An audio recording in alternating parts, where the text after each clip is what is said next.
93 ವರ್ಷದ ಚಲನಚಿತ್ರ ವಾಕ್ಚಿತ್ರದ ಈ ಒಂದು ದಿನ ಏನಿದೆ ಅಲ್ವಾ, ಮಹಾ ಸಂಭ್ರಮ ಆಚರಣೆನೇ ಇದು. ಮೂಕಿ ಚಿತ್ರದಿಂದ ವಾಕಿ ಚಿತ್ರಕ್ಕೆ ಬಂದದ್ದು ಟಾಕಿ, ಮತ್ತು ಮಾತಾಡುವ ಬೊಂಬೆಗಳು ಅಂತ ಜನ ಎಲ್ಲ ತಿಳ್ಕೊಂಬಿಟ್ಟಿದ್ರಂತೆ. ಮಾತಾಡುವ ಬೊಂಬೆಗಳು ಆ ದಿನ ಹೇಗಿದ್ದಿರ್ಬೋದು, ಆಗ ಹೇಗಿದ್ದಿರ್ಬೋದು ಅನ್ನೋದೇ ಒಂದು ಸಂಭ್ರಮ.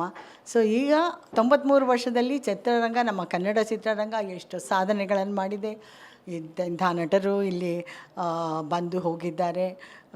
ಬಹಳ ಜನ ನಟರು, ಕಲಾವಿದರು, ನಿರ್ದೇಶಕರ ಬಗ್ಗೆ ಹೇಳಬೇಕು ನಾವು. ಹಾಗೆ ನೋಡೋಕೆ ಹೋದರೆ ನಿರ್ದೇಶಕ ಇದ್ರೇ ಒಂದು ಮಗುವನ್ನು ರೂಪಿಸಿದ ಹಾಗೆ. ಅವನು ಒಂದು ಚಿತ್ರ ಅನ್ನೋದು ಅವನ ಕಲ್ಪನೆಯಲ್ಲಿ ಒಂದು ಮಗು. ಆ ಮಗು ಚಿತ್ರದಲ್ಲಿ ಮೂಡಿ ಬಂದರೆ, ಒಳ್ಳೆಯದಾಗಿ ಮೂಡಿ ಬಂದರೆ, ಆ ಡೆಲಿವರಿ ಆದರೆ ಅವನಿಗೆ ಮಹಾ ಆನಂದ ಆಗುತ್ತೆ, ನಿರ್ಮಾಪಕರಿಗೆ ಮಹಾ ಆನಂದ ಆಗುತ್ತೆ. ಆ ಥರ ಕೆಲಸವನ್ನು ನಿರ್ವಹಿಸಿದ ನಮ್ಮ ಕನ್ನಡ ಚಿತ್ರರಂಗದಲ್ಲಿ ಎಷ್ಟೋ ಮಹಾತ್ಮರಿದ್ದಾರೆ. ಅವರೆಲ್ಲರಿಗೂ ನನ್ನ ನಮನಗಳು.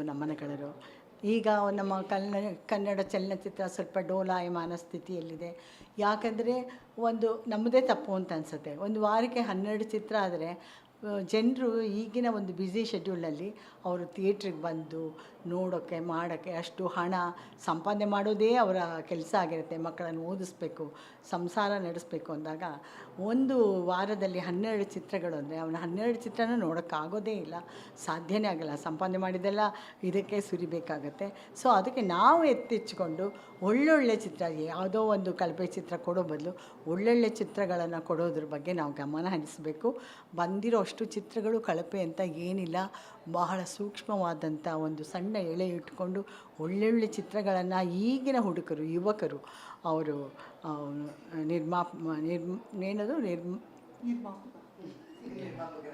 ನಿರ್ಮಿಸಿದ್ದಾರೆ. ಸೊ ಹಾಗಾಗಿ ಆ ಹುಡುಗರಿಗೆಲ್ಲ ಧನ್ಯವಾದಗಳು. ಅವ್ರಿಗೆಲ್ಲ ಒಳ್ಳೆಯದಾಗಲಿ. ತುಂಬ ಕನಸುಗಳನ್ನು, ಕಿರು ಚಿತ್ರಗಳನ್ನು ನೋಡಬೇಕು ನೀವು.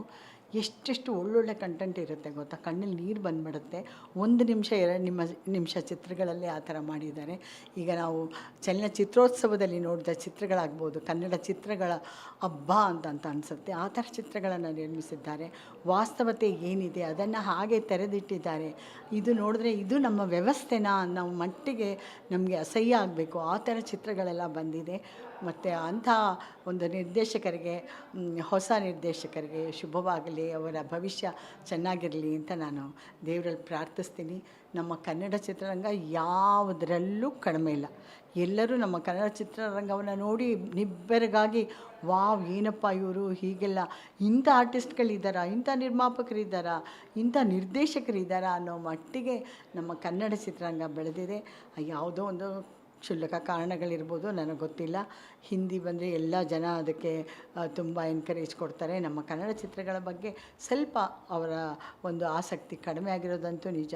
ಇದು ಹೀಗೆ ಇರೋದಿಲ್ಲ ಅನ್ನೋದಂತೂ ಗ್ಯಾರಂಟಿ. ಚೆನ್ನಾಗಿ ಮುಂದೆ ಆಗಲಿ. ಭವಿಷ್ಯದಲ್ಲಿ ಎಲ್ಲವೂ ಚೆನ್ನಾಗಾಗತ್ತೆ. ಒಂದು ಚಕ್ರದ ಥರ ಏರಿಳಿತಾ ಇರಲೇಬೇಕಲ್ವ, ಹಾಗಾಗಿದೆ ಅಂತ ನಾನು ಅಂದ್ಕೊಂಡಿದ್ದೀನಿ. ಯಾಕಂದರೆ ನಿರ್ಮಾಪಕರೇ ಇಲ್ಲದೆ ಹೋದರೆ ನಮ್ಮಂಥ ಕಲಾವಿದರ ಜೀವನ ಹೇಗೆ ನಡೆಸೋದು ಅಲ್ವಾ? ಆ ನಿರ್ಮಾಪಕರಿಗೆ ಲಾಸ್ ಆಗಿದ್ರೆ ಅವ್ರೇನು ಮಾಡೋದು? ಅವ್ರ ಮುಂದಿನ ಜೀವನ ಹೇಗೆ? ಹಾಗಾಗಿ ಎಲ್ಲವೂ ಶುಭವಾಗಬೇಕು, ಎಲ್ಲರಿಗೂ ಒಳ್ಳೆಯದಾಗಲಿ ಅಂತ ನಾನು ದೇವರಲ್ಲಿ ಪ್ರಾರ್ಥಿಸ್ತೀನಿ.